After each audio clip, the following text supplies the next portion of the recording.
Have you ever seen the PSN error codes WS-37397-9 or WS-37368-7? I wanted to take a moment and talk about what they mean and what your options are in terms of getting them resolved. That is coming up.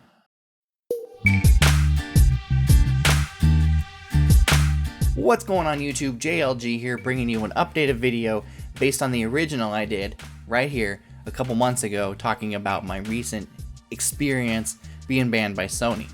As it turns out, people loved it, this guy in particular, so I figured I'd do an updated, maybe more summarized version. The original was kind of long, it was almost 10 minutes. Sorry, I didn't really know what I was doing at the time, and it turns out not everyone likes watching Rocket League.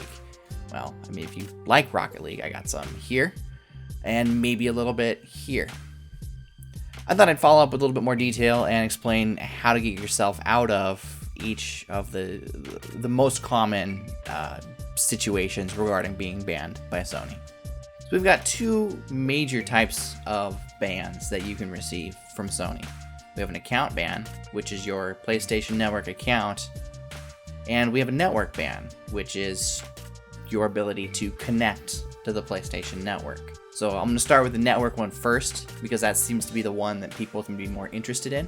It's the message that's a little bit more vague, so I figured let's get that out of the way now.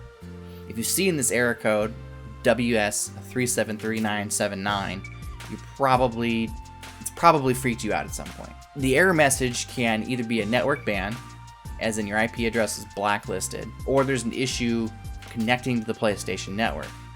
But based on all the research that I've done over the last couple of days about this, it's more often than not a ban, or a blacklist, rather.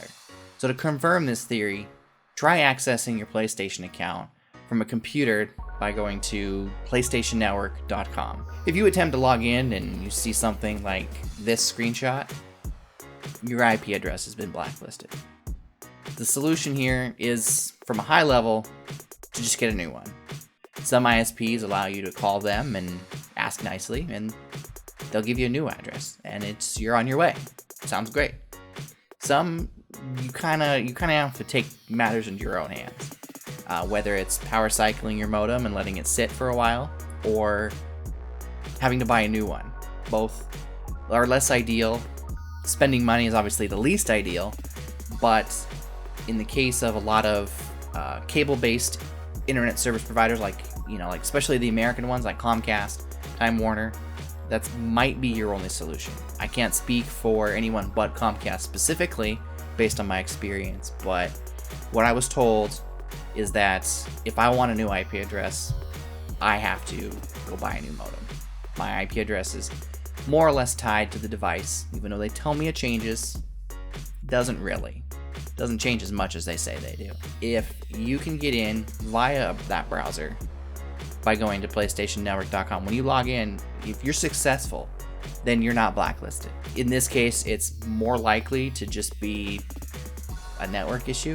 I recommend getting in contact with Sony. A common fix that I've seen for this is powering off your PlayStation and letting it sit for a little bit, powering it back on.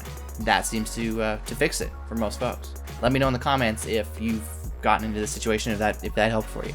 If it didn't, let me know. The account ban is a little bit different though. It shows up under a different code. For one, WS-37368-7. It indicates that your PlayStation account was either temporarily suspended or Sony killed it off completely, as in it's toast. It's never coming back.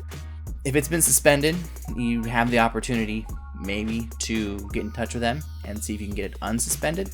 I've never been in this situation personally, so I can't say how successful you're going to be at that, but it's definitely worth a shot. Again, leave me a comment, let me know if that works for you.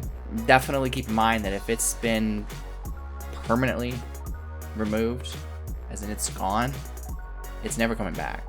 The stuff that you've purchased as well is never coming back.